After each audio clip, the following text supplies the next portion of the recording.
السلام علیکم ورحمۃ اللہ وبرکاتہ۔ الحمدللہ رب العالمین والصلاة والسلام علی اشرف الانبیاء والمرسلین نبینا محمد وعلی آلہ وصحبہ اجمعین، اما بعد۔ اعوذ باللہ من الشیطان الرجیم، بسم اللہ الرحمن الرحیم۔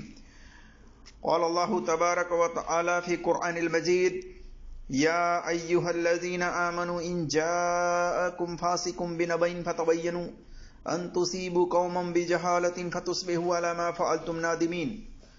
وقال نبی صلی اللہ علیہ وسلم: من کذب علی متعمدا فلیتبوأ مقعدہ من النار۔ رب اشرح لی صدری ویسر لی امری واحلل عقدۃ من لسانی یفقہوا قولی رب زدنی علما۔ میرے عزیز دوستوں اور بھائیوں اور میری اسلامی خواتین و حضرات، میں اللہ تبارک و تعالی کی توفیق سے ایک حدیث کی سند کی جانچ پڑتال اصول حدیث و اسماء الرجال والجرح و تعدیل کے میزان پر رکھنے کی کوشش کروں گا کہ آپ صلی اللہ علیہ وسلم کی طرف منسوب ہے کہ آپ صلی اللہ علیہ وسلم نے فرمایا: قیلولہ کیا کرو کیونکہ شیطان قیلولہ نہیں کرتے۔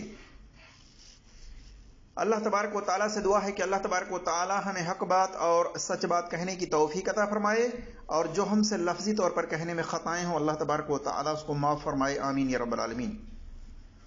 میرے عزیز دوستوں اور بھائیوں اور میری اسلامی خواتین و حضرات، میں اکثر اپنے تحقیقی ویڈیو کے اندر یہ بات بتاتا رہتا ہوں کہ اللہ تبارک و تعالیٰ نے ہر ایمان والے کو جانچ پڑتال کرنے کا، چھان بین کرنے کا حکم دیا ہے۔ سورہ حجرات آیت نمبر 6 میں۔ اسی طرح سے آج سوشل میڈیا کا دور ہے، اکثر و بیشتر ایسے بھائی ہیں کہ وہ کہیں سے بھی کوئی حدیث اٹھاتے ہیں تو اس کو فوراً ایک دوسرے کو فارورڈ کرتے ہیں، شیئر کرتے ہیں بلا تحقیق کیے ہوئے، جبکہ اللہ تبارک و تعالیٰ نے ہر ایمان والے کو تحقیق کرنے کا حکم دیا ہے۔ یہ تحقیق نہیں کرتے، بلکہ ان کے لیے آسان ہوتا ہے ایک دوسرے کو فارورڈ کرنا۔ ایسا نہیں کرنا چاہیے، بلکہ اس کے بارے میں کسی متبع سنت محقق عالم سے سوال کرنا چاہیے۔ اگر تحقیق نہیں کر سکتے خود سے تو آپ کسی محقق عالم سے سوال کریں کہ حضرت آپ اپنی ذاتی علمی صلاحیت کی بنا پر اصول حدیث و اسماء الرجال والجرح و تعدیل کے میزان کو سامنے رکھتے ہوئے اس کی سند کی تحقیق کر کے بتائیں کہ اس کی سند کیسی ہے۔ اتنا بھی نہیں کر سکتے تو میرے عزیز دوستوں اور بھائیوں، اس طرح سے ایک دوسرے کو سوشل میڈیا پر حدیث کے نام پر آپ صلی اللہ علیہ وسلم کی طرف جھوٹی بات منسوب نہ کریں، اس کو فارورڈ نہ کریں، شیئر نہ کریں بغیر تحقیق کیے۔ آپ صلی اللہ علیہ وسلم نے فرمایا صحیح بخاری میں حدیث نمبر 109، 110 وغیرہ میں: من کذب علی متعمدا فلیتبوأ مقعدہ من النار، کہ جس نے جان بوجھ کر کے میری طرف جھوٹی بات منسوب کی جس کو میں نے نہیں بیان کی ہے تو اسے چاہیے کہ اپنا ٹھکانہ جہنم میں بنا لے۔ کتنی سخت وعید آپ صلی اللہ علیہ وسلم نے سنائی ہے، لیکن یہ مسلمان اس طرح سے ایک دوسرے کو بلا تحقیق آپ صلی اللہ علیہ وسلم کی طرف منسوب کردہ حدیث کو فارورڈ کرتے ہیں، شیئر کرتے ہیں۔ بہرحال آئیے ہم دیکھتے ہیں اس حدیث کے بارے میں کہ کیا اس حدیث کی سند صحیح ہے، اور اسی طرح سے کیا قیلولہ آپ صلی اللہ علیہ وسلم کرتے تھے، صحابہ کرتے تھے، وہ بھی ہم آخر میں اس بارے میں وضاحت کریں گے انشاءاللہ تبارک و تعالی۔ یہ جو حدیث فارورڈ کی جا رہی ہے انس رضی اللہ تعالیٰ عنہ کی طرف منسوب ہے، اور عبداللہ بن عباس رضی اللہ تعالیٰ عنہ کی طرف منسوب ہے، عمر رضی اللہ تعالیٰ عنہ کی طرف منسوب ہے۔ آئیے ہم دیکھتے ہیں انس رضی اللہ تعالیٰ عنہ کے تعلق سے۔ انس رضی اللہ تعالیٰ عنہ وہ بیان کرتے ہیں، کہتے ہیں کہ رسول اللہ صلی اللہ علیہ وسلم نے فرمایا: قیلولہ کیا کرو کیونکہ شیاطین قیلولہ نہیں کرتے۔ سلسلۃ الحدیث صحیحہ کے اندر شیخ البانی رحمۃ اللہ علیہ نے اس کی سند کو حسن کہا ہے۔ حدیث نمبر 1647، 2521 میں دیکھ سکتے ہیں۔ اسی طرح سے صحیح الجامع کے اندر شیخ البانی رحمۃ اللہ علیہ نے 4431 پر نقل کیا ہے، اور یہ حدیث ابن حبان نے کتاب المجروحین کے اندر جلد نمبر 2 صفحہ نمبر 96 پر نقل کیا ہے۔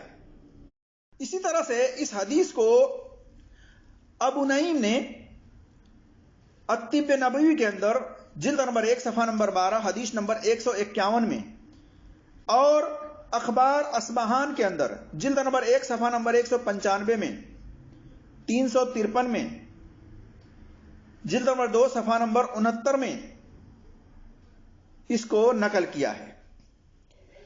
اس کی سند کو شیخ البانی رحمۃ اللہ علیہ کا اسناد حسن لکھنا سلسلۃ الحدیث صحیحہ حدیث نمبر 1647 کے تحت غیر معتبر قرار پاتا ہے اصولی طور سے، کیونکہ اس کی سند کے اندر میری تحقیق میں 2 علتیں موجود ہیں، اور دیگر محدثین نے بھی اسی علت کے بنا پر اس کی سند کو ضعیف قرار دیا ہے، وہ بھی ہم آگے وضاحت کریں گے۔ اور کئی ترک ہیں انس رضی اللہ تعالیٰ عنہ سے۔ تو میری تحقیق میں اس کی سند کے اندر ایک علت، ایک خامی یہ ہے کہ قتادہ یہ مشہور مدلس ہیں، انہوں نے انس رضی اللہ تعالیٰ عنہ سے ان سے روایت بیان کی ہے، سما کی صراحت نہیں کی ہے، سننے کے بارے میں ڈیٹیل نہیں بتلایا ہے۔ اور یہ مسلم اصول ہے کہ مدلس کی ان والی روایت بغیر سما کے تصریح کے سنداً ضعیف ہوتی ہے، کمزور ہوتی ہے، بغیر صحیح مطابعات کے، بغیر صحیح شواہد کے۔ اسی طرح سے اس کی سند کے اندر دوسرا خامی، دوسری علت یہ ہے کہ اس کی سند میں عمران القطان راوی، جو کہ مشہور نام عمران ابن داور ہے، یہ راوی اکثر محدثین کے نزدیک ضعیف ہے، کمزور ہے، ویک ہے، غیر معتبر ہے۔ اسی طرح سے انس رضی اللہ تعالی عنہ سے دوسرا ترک طبرانی فی الاوسط میں حدیث نمبر 2725 ہے، اس کی سند سخت ضعیف ہے، کیونکہ اس کی سند میں راوی کثیر ابن مروان یہ ضعیف بھی ہے، متروک بھی ہے، یعنی محدثین نے اس سے روایت لینے کو ترک کر دیا ہے۔ جیسا کہ الفتح کے اندر جلد نمبر 11 صفحہ نمبر 58 میں اس کو متروک قرار دیا گیا ہے، اور امام ہاشمی نے کثیر ابن مروان کو لکھا وہو کذاب کہ یہ جھوٹا راوی ہے۔ اسی طرح سے میرے عزیز دوستوں اور بھائیوں اور میری اسلامی خواتین و حضرات، انس رضی اللہ تعالیٰ عنہ سے ایک اور ترک ہے جو کہ الخطیب فی الموضع جلد نمبر 2 صفحہ نمبر 81 اور 82 کے اندر، اسی طرح سے ابو نعیم فی الطب نبوی کے اندر یہ روایت موجود ہے۔ اس کی سند کے اندر علت یہ ہے، خامی یہ ہے کہ اس کی سند میں عباد ابن کثیر یہ ضعیف راوی ہے، کمزور راوی ہے، جس کی بنا پر اس کی سند ضعیف ہے۔ اس حدیث کو حافظ ذہبی نے تاریخ الاسلام کے اندر جلد نمبر 9 صفحہ نمبر 450 میں منکر لکھا ہے، انس رضی اللہ تعالیٰ عنہ کی اس حدیث کو۔ اسی طرح سے دوسرا شواہد عمر رضی اللہ تعالیٰ عنہ سے ہے۔ امام سخاوی نے اپنی کتاب المقاصد الحسنہ میں صفحہ نمبر 56 پر نقل کیا ہے، اسی طرح سے ابن نصر فی قیام اللیل کے اندر صفحہ نمبر 40 پر نقل کیا ہے۔ اس کی سند منقطع ہے، کیونکہ امام مجاہد کا عمر رضی اللہ تعالی عنہ سے ملاقات ثابت نہیں ہے۔ ان دونوں کے درمیان، یعنی مجاہد اور عمر رضی اللہ تعالی عنہ کے درمیان انقطاع پایا جاتا ہے، جس کی بنا پر اس کی سند ضعیف ہے۔ معلوم ہوا میرے عزیز دوستوں اور بھائیوں کہ قیلولہ کیا کرو، کیونکہ شیاطین قیلولہ نہیں کرتے۔ یہ حدیث با سند صحیح رسول اللہ صلی اللہ علیہ وسلم سے ثابت نہیں ہے۔ اس بارے میں تمام شواہد، چاہے وہ